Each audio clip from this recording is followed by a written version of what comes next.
Hey guys, your boy Franklin here in the Who's Right podcast, and we're getting to the segment where I told you about, where we're gonna have a couple friends, my son Victor and my friend Brandon. My son also a Mets fan. Brandon, we're bringing in. He's an Atlanta Braves fan. Let's go. What about it? ATL, Hot Atlanta. Come on. We gotta have both takes here. Let's go. Friends of the NL East. Friends of the NL East. That's what we're gonna say. Let's go. See, we could even be friends, even in the NL East.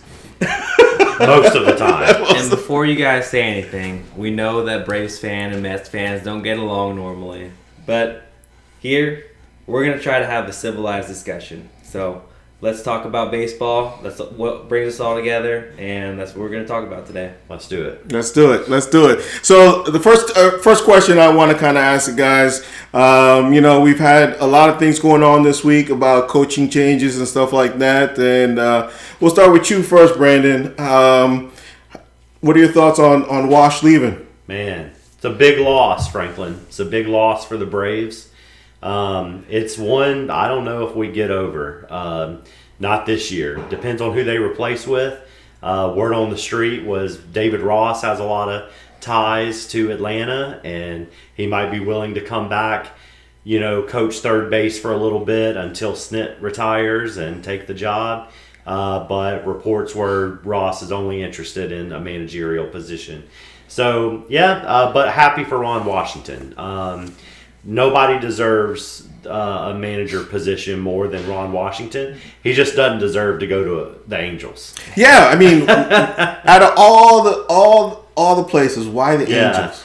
Well, it's West Coast. He's familiar with the West Coast, and he managed coached in Oakland, managed out west in Texas, went to the World Series, so he's familiar with the teams, and And to be honest with you, the Angels were trying to pull a Houston move.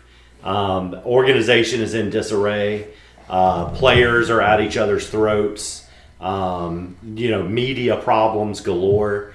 And so they needed their Dusty Baker. They needed their Buck Showalter. And honestly, Ron Washington doesn't get better than that, man. And so if he can't turn things around, then you got to start making bigger changes in the organization other than the manager. So, big loss for the Braves. We're going to miss him. But we all knew that was going to happen eventually. Yeah, no, before Buck, I wanted Wash to come up to New York, so I get that. Yeah, he's not much of a New York guy. He's got the West Coast vibe. I know.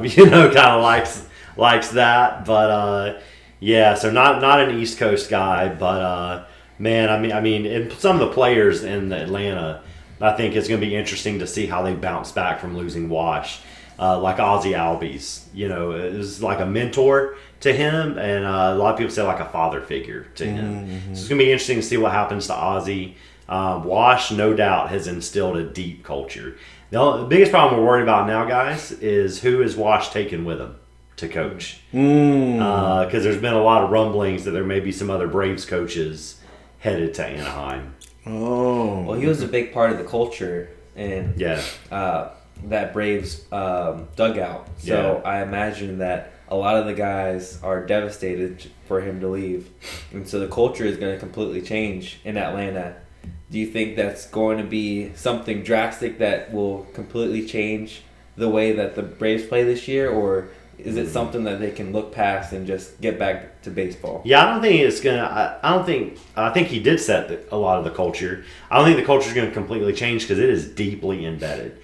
And Alex Anthopoulos, the GM, he only brings in good culture guys. Like, he is not going to spend a ton of money bringing in the biggest free agent if they're going to be sour in the clubhouse. So the Braves, no doubt, are committed to culture. So I think losing Wash is going to be a hit. But you look at what the Braves have done the last 3 years. They lost Freddie Freeman. He was their MVP. Yeah. And he didn't want to leave. And they still lost him. All right? But then they bring in a guy like Matt Olson who fits seamlessly into the culture.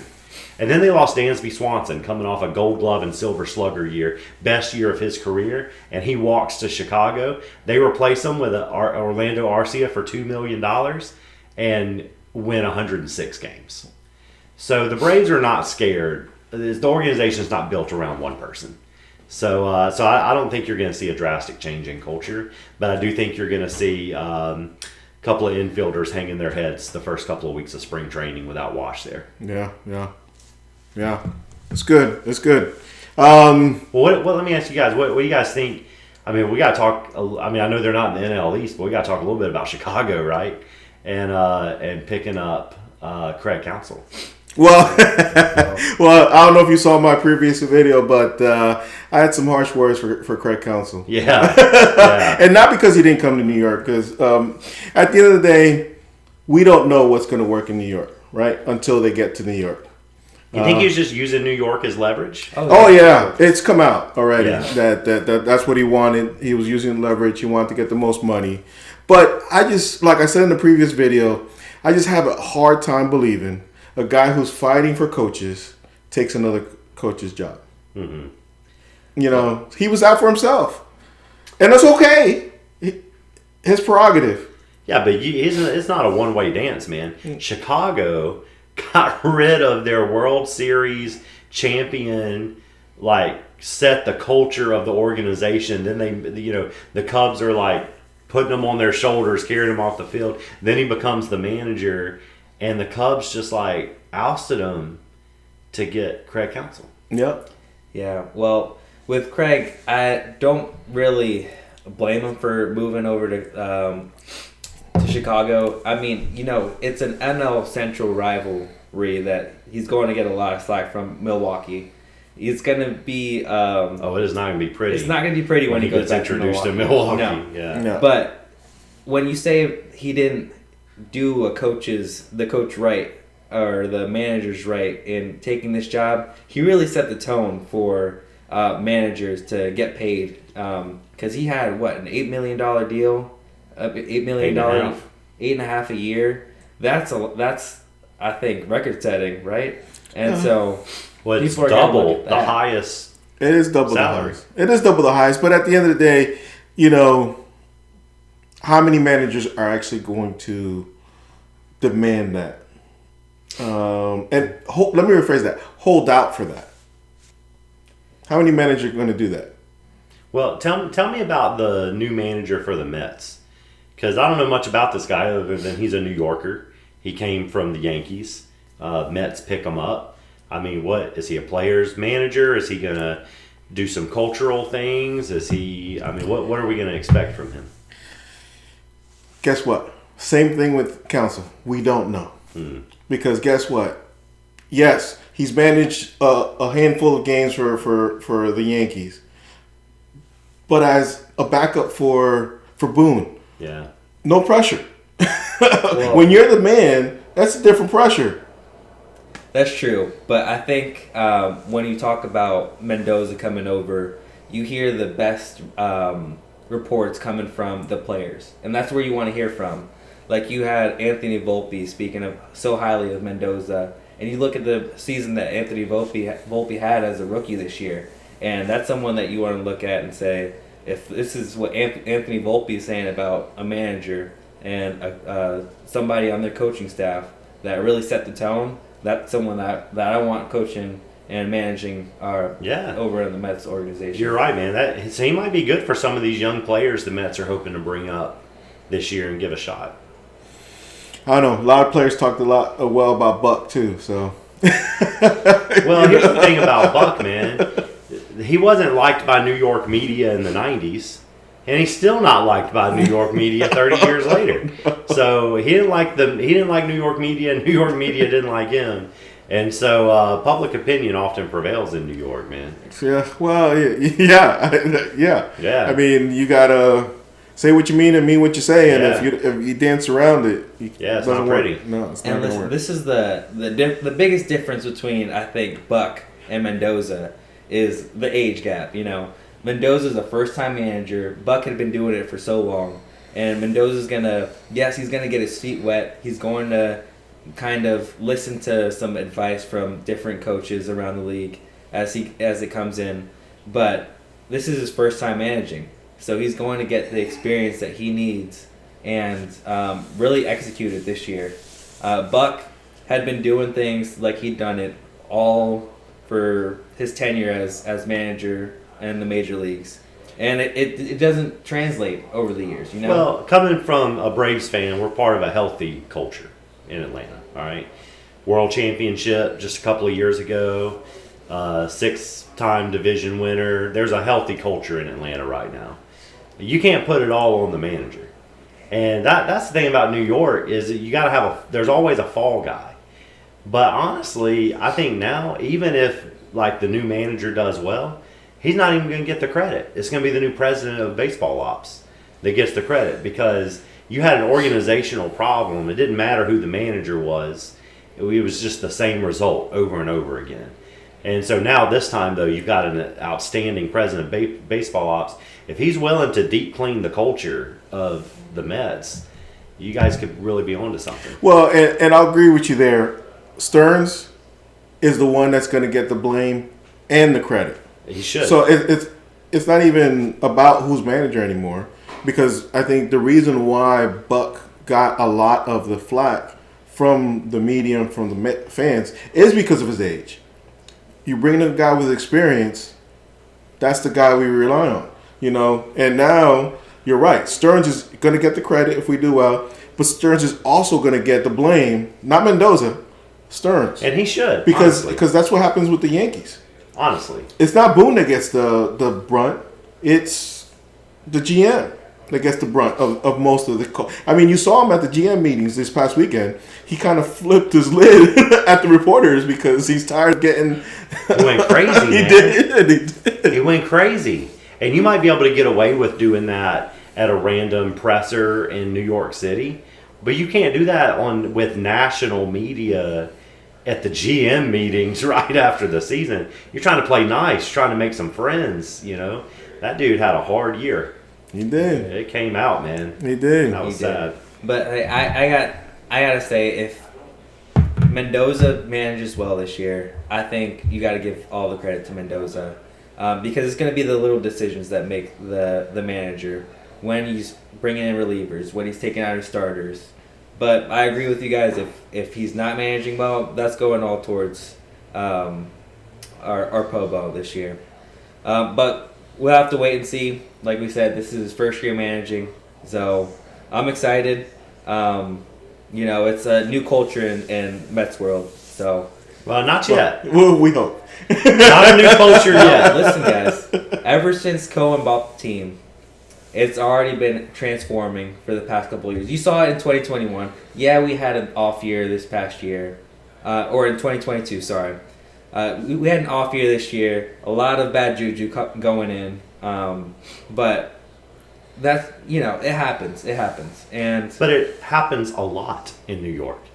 And that, to me, that's the thing. To me, Cohen didn't change the culture. And if he did, he changed it not for the better. The best thing Cohen can do, honestly, now that he's got a president of baseball ops, Stearns, is get the heck out of the way and just go back to tweeting.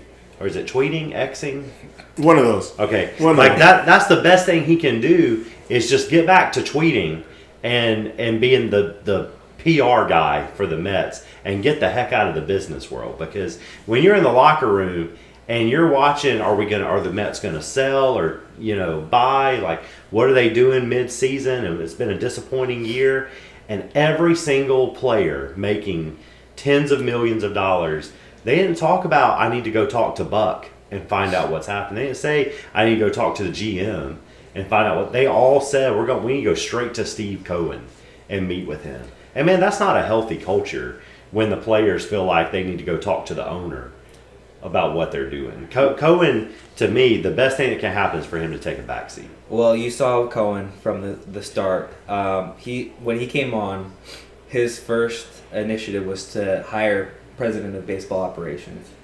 That's what he always said from the start, and it was almost like they were waiting for David Stearns to come in and take that over. And you've seen as of late, as the media has been addressed and deals have been made, Cohen's kind of taken a back seat to that, and I think he's given him the room to work. So yeah, he might have messed up with like Epler 3 weeks. So Well, I will say that Stearns has been given a lot of power, and I agree with you in the sense that it is bad for the players to say I got to talk to, but one of them is Scherzer, so we can't really take his word for much. But I do see it already because I even believe that last year this time Cohen was out there talking, and he's not talking this year. Mm-hmm. So I already see the change. That's the best thing. But I do think that the first couple years, while he was waiting for the Pobo, because Epler always knew that there was going to be somebody above him. He always knew that. He was never going to be the guy. And I think because he didn't have a Pobo, he thought he needed to be that guy. And we tried it a certain way. We tried to throw money at the problem. Didn't work. Right, but it took 3 years to figure out that doesn't work. When meanwhile, you got organizations like Houston who are developing to have this incredible farm system. Mm-hmm. You got people like the Dodgers who just somehow always have one of the top 10 prospects in baseball all the time. Mm-hmm. You got people like Atlanta who just call players up. They're really good. Let's sign them for 10 years. Like, clearly the winning ways of the baseball world have not been throwing money at it since the early 2000 Yankees. Yeah. And so that's a tough culture. You did have the Texas Rangers win this year, too, off of a $300 million payroll. So. Yeah, but I don't know how many of those players are really to credit for that. Yeah, but they still threw money at it. But at the end of the day, he threw money at it. It didn't work. He never wanted to be the sustaining culture regardless. Right. He was just starting off that way to keep us competitive. And if we would have won something, I think you guys give him a little too much credit. Well, at the end of the day, I don't think this was all part of his master plan. At the end of the day, he's always said it. He's always said it. I think he wanted to win the World Series. Oh no, he wanted to win. Yeah. But this was part of the plan: is to throw money at it until we become a sustainable thing, and it just didn't work the first 3 years. You know what I mean? Now we're literally saying we're just going sustainable culture, right? We're bringing up Dodge because from the get he said we want to be Dodgers East, right? What does that mean? That means having the top 10 prospect every single year and giving them away like they did a couple years ago when they gave when they got Scherzer and Turner. They gave how many, and they still had left over, kind of like the Orioles now. They have all these prospects. I don't know how they keep doing that. You know what I mean? So I think he started off that way, and agree with you, changing the culture. It just doesn't appear that way because it's too soon. And at the end of the day, Cohen's still a fan, so he's gonna want to win a World Series as fast as possible. Oh, I have no doubt he wants to win a World Series. I'm just doubting that he was really committed to this culture now 3 years ago. Well, he was because he did say Dodgers East when he bought the team. Well, yeah, but that's not what the action showed. Well, the action, but I told you, the action was he wanted to win right away. That's why he threw money at it. Right. But the goal was always to become Dodgers East. That was always the goal. It's just weird because none of the Mets fans were saying that when the Braves beat them for the division 2 years ago. When it was a neck-to-neck race in the last week of the season, Atlanta pulled it out. Nobody was like, "Oh, it's okay. We're waiting.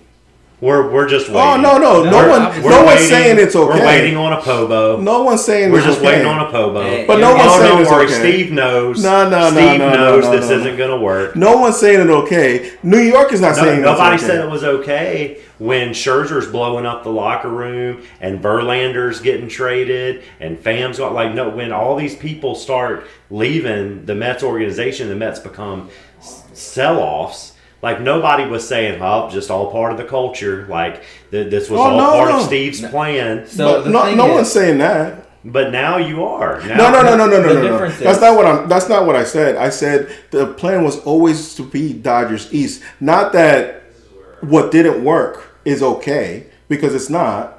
You know what I mean? Everybody wants it to work. He threw money at the problem. It just didn't work. Cohen's still a win now owner. He still wants to win now. Last year it didn't work. And you saw Max Scherzer blowing up the locker room saying, "We're not a win now team," and that's what Steve Cohen told me. And we've all find out a couple of months later that was just to get him out the door, to get that money out. But do you see what they did with the when trading him away and what they got? They didn't get that money out. They didn't get it out. They paid for it. They still paid for it, but they yeah. got their prospects in return. So they still got something back for. And again, Cohen threw money at it, but he was able to get a return off of a Scherzer that wasn't going to do anything for us in the next Exactly. years. And I agree. I think it's fantastic what the Mets did. They didn't go far enough. Like, Pete's got to go. Pete's got to go. He's not got to go. Because listen, you're talking to a Braves fan. I lived through the rebuild. Okay, yeah. I lived through the dynasty of the '90s. I lived through losing to the Yankees in the 2000s. Like, I lived through all of that. I lived through the B.J. Upton years. Okay, the Dan Uggla years, where we still were winning divisions, but it was horrible and it was ugly, and we were throwing money at things.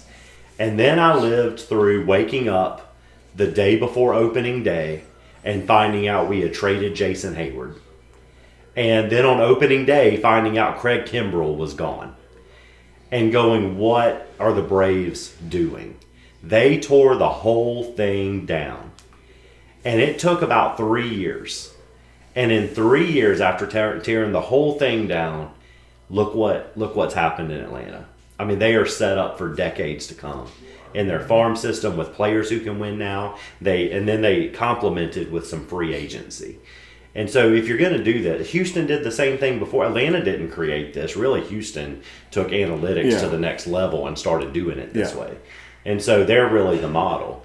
But if you're going to do it, you got to go all in. You don't get to fiddle around with it a little bit. So you got to go. So I agree with the direction the Mets are taking. Yeah. I just don't think this was all part of the masterful plan. I think throwing money at it was part of the masterful plan, and that didn't work. And so now they're going, well, why don't we do what successful teams? No, but that's not what they said. We should always believe. No, that's not my point. My point is that this was always part of the plan. The first couple of years, them throwing at it doesn't mean that they weren't going this direction. They were just throwing money at it, and it didn't work. You know what I mean?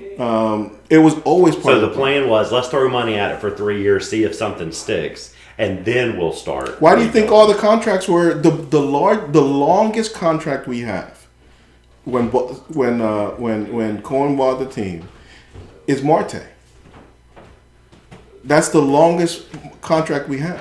And at the same time, the Mets aren't just trading away their prospects anymore like they would have done in years past. Like you see the when's the last time they traded off a big prospect? To the Cubs for Baez. What year? 2 years ago. 2 years ago. So it's been years. It's been years since the Mets have had prospects to trade away. Well, because they're unwilling to. Because people wanted Beatty. People wanted Alvarez. We weren't going to do it. Yeah. And you see our AA system right now, our starting rotation for our AA system is a building machine. And it's not enough. Those guys come up in the next few years. It's not enough. And they're going to keep on building. 1 out of 100 prospects work out. So it's not enough. I can tell you, Houston, Atlanta, even LA, like they'll have 20 top pitching prospects, and maybe one will become a number 2 starter, right? You got to go all in, get what you can get for Pete, get what you can get for keep Lindor, build around Lindor, but you got to see what you can get, because it's not like just because you get 3 great prospects from Texas doesn't mean that those 3 prospects are going to look at the Nationals. No, they're using prospects they got for Turner and Scherzer at their peak, and they're still not working out. Well, and that's my point against actually selling off Alonso, is that getting those prospects. I think that's why Dodgers do it the way they do it. You don't see them ever selling off their players. They give away prospects because guess what? Most of them don't, like you just said, don't pan out. So why would we get rid of a known commodity for something unknown when you just said one in what? 100 maybe. 100, they don't pan out. They don't pan out. So I'd rather keep Alonso and not worry about a potential prospect because we never know. No, I agree with you. I look at the Braves. No one saw Acuna coming. Right. Acuna was on nobody's list. Absolutely. And he showed up to spring training, and everybody was like, who's this Acuna guy they invited to spring training? Why is he here? And the first time he took a swing and the ball left his bat, everybody heard it and turned around and said, who is this guy? Mm-hmm. And he became a superstar in that moment. So it's a lot of times it's the prospects you don't see, you don't know, which is why, again, you got to have a president of baseball ops who's hiring really good trainers, hiring really good staff and scouts and people who can get in there and develop these players. Absolutely. Not just have them in the system. And that's the one thing that you heard Cohen say all throughout this time period of him hiring David Stearns is that his focus is on building a farm system. His focus is on building a pitcher's lab and to get those prospects to where they're going to be good prospects that will turn out in the major leagues. Yeah, it wasn't too long ago, guys. It was like, I think it was probably at the height of the Braves rebuild, and it didn't help. We'd have to go into New York, play a 3-game series against, Wheeler and DeGrom and Harvey.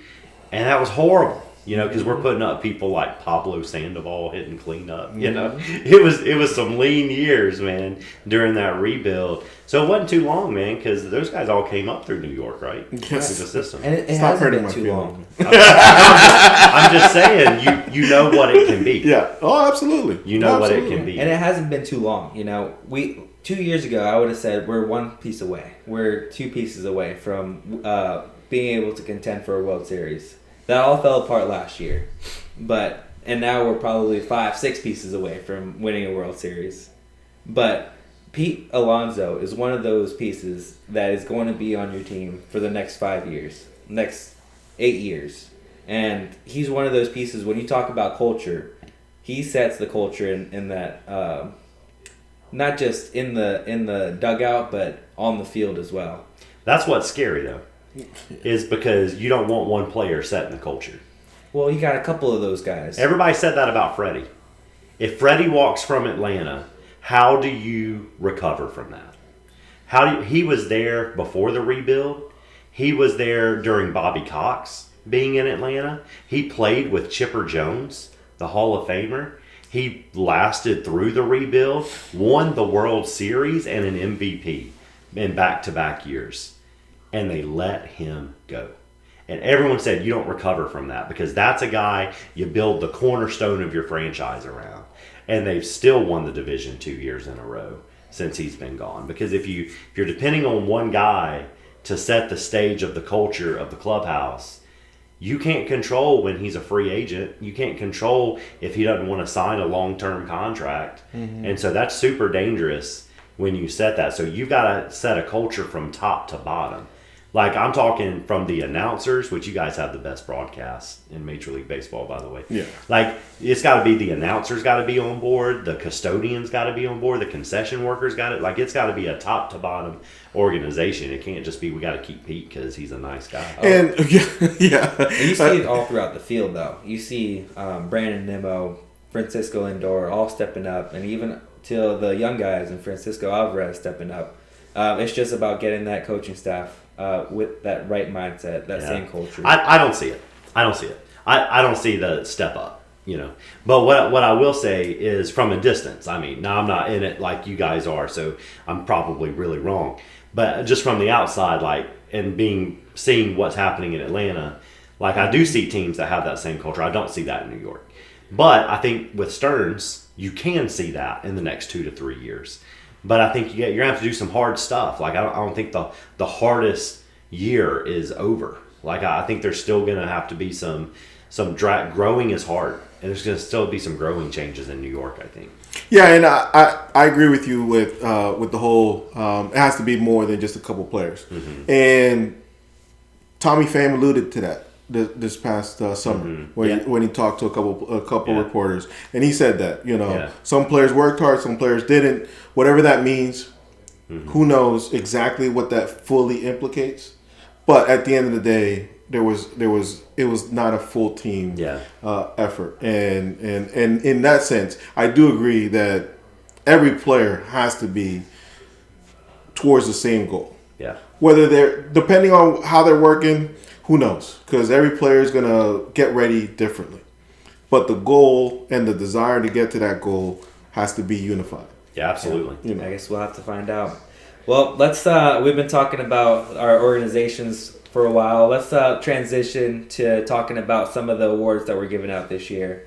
What do you guys think about some of the Silver Slugs and the Silver Sluggers and Gold Gloves that were given out this year? I know Francisco Alvarez was snubbed of a Gold Glove, but he still got that Silver Slugger. Did he get Alvarez got a silver? No, slugger? Lindor, sorry. Yeah, I was You like, got two wow. Franciscos The on wrong Francisco. Yeah. He did get snubbed out on that Gold Glove because he had a great season, and he had an overall better. I saw Lindor play every day, and I mean you couldn't show me a better shortstop this year, defensively. And then obviously the Silver Slugger. He had great numbers as well. Sometimes it was frustrating watching him at the plate, but he, his numbers at the end of the year are the back of the baseball card. Yeah. Actually, better than back of the baseball card. So, but that's our one and only one. More to come in the next years or so, but I'll give it. Atlanta had the best offense in baseball this year. Yeah. And during the regular season. So we'll always have that, right? And we took 3 Silver Slugger awards. Austin Riley had an amazing season. It was frustrating because it wasn't consistent. Mm-hmm. So he would go on tears, and he would get really hot, and then he'd go really cold. But his hot stretches would carry the team for like 2 weeks. Mm-hmm. And so the man still is a beast at third base. And I think, honestly, he should have been in consideration for a Gold Glove as well. He's a beast. Matt Olson, best offensive year of his career. 100 million RBIs and over 50 home runs as a first baseman. And you look at that, and that we would have taken those numbers. And if he'd have hit 240, 250, you'd have said, man, Freddie who, right? Mm-hmm. But the man almost hit 300 doing that. And I thought he was snubbed. I think he should have been a top 3 MVP candidate over Freddie Freeman. Freddie had batting average on him by like 10 or 15 points, but that's it. And so I think Olsen got cheated there on MVP. So Riley and Olsen and Acuna. Well, Acuna was an anomaly, to say the least. He's a unicorn. He's a unicorn. He's a generational talent that I don't think we've seen in a very long time. Setting a record in stolen bags and home runs, I think, this year. 40-70 club. I mean, over 40 and over 70, but the 40-70 club. Yeah. Never been done. Never been done before, and so I'd be shocked if he doesn't win an MVP this year. I gotta think he's the favorite, right? Mookie Betts is a close second, but that's just Dodger favoritism again. Yeah, absolutely. We can at least all agree on Dodger favoritism. Right? Yeah. I mean, good grief, there are other teams in baseball. Well, let me ask you guys a question since we're on Acuna. I watch every Braves game. I see Acuna all the time. It gets to the point it's kind of ho-hum. It's like, oh, he hit another home run, Oh, he only stole 2 bases this game. It becomes ho-hum. What do the people say who watch him? I mean, when you're watching the Mets broadcast and he's playing in New York, or what's the general theme of Acuna around the league? Wow. Yeah. This is frustrating. Yeah. He just kind of is who he is, right? Yeah, I mean, he's the MVP this year, and again, the only reason I think we're talking about Mookie is because Mookie's versatility. Because he played second base. He played second short. He also played short for like 2 games. Yeah, but when you could throw somebody out there and he played it well. He wasn't. He wasn't. And I watched a couple of games when he actually played those positions. So, at the end of the day, Acuna pulled away at the end of the year. But at the beginning of September, I think you could have made an argument for Mookie but then Mookie kind of dried up in September. Well, I don't think he dried up. I think he, quit being, what we saw in August. But I don't think he dried up. I think he had a terrific end of the season. I think Ronald Acuna Jr. just had the best season in baseball. Yeah. And I would say even, because of Ohtani's injury, I would put it up there even above that. I mean, obviously, if Ohtani stays healthy, he's a unicorn. So, But because of his injury, I mean, I put Acuna right at the top. And I gotta say, I feel like Ron Washington leaving is going to affect Acuna a little bit, because you saw in 2022 when he was coming back from his injury, he got in his head a lot. And I feel like that coaching staff around him helped him build up the player that he was this year. So I think if you see a little bit of a change in his mental health, his emotional, I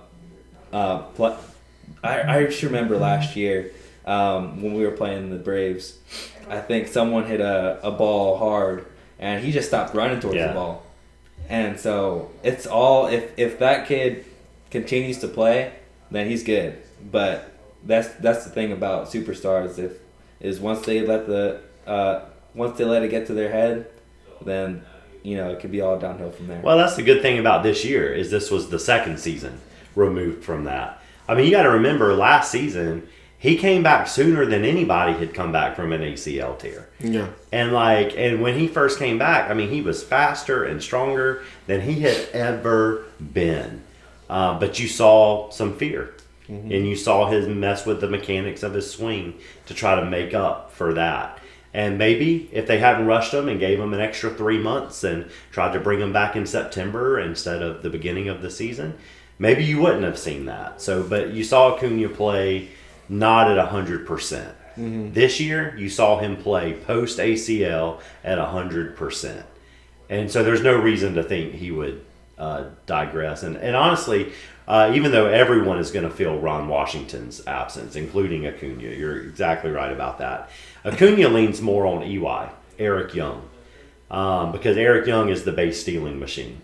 And he's really the one that Acuna credits with being able to steal all of those bases this year, is having Eric Young at first base. So as long as Eric Young doesn't jump ship to Anaheim and go with Ron Washington, then I think Acuna will be okay. Yeah, and I got to think that the Braves are kicking themselves for not executing on the season this year, winning a World Series with the year that they had.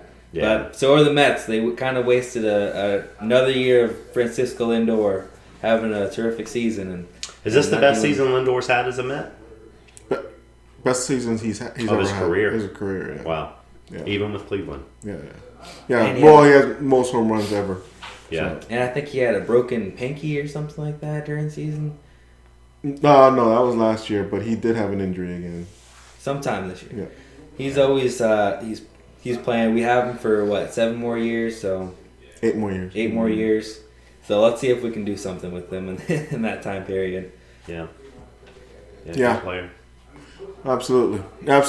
Well, guys, I think we're gonna cut it there. Next week, we're gonna kind of dive into team needs. We're gonna kind of let the non-tender deadline pass on the 17th, and see what we need, what our teams give away, and what players we think our teams are going to go after. But yeah, thanks Brandon, thanks Victor for hanging with us. And if you like this video, press the like button, subscribe, comment down in the comment section. Let us know who's right. You know what I mean? Let us know what you feel about this whole video, what you think everybody said. And like and subscribe, and see you on the next video. All right. Thanks, guys.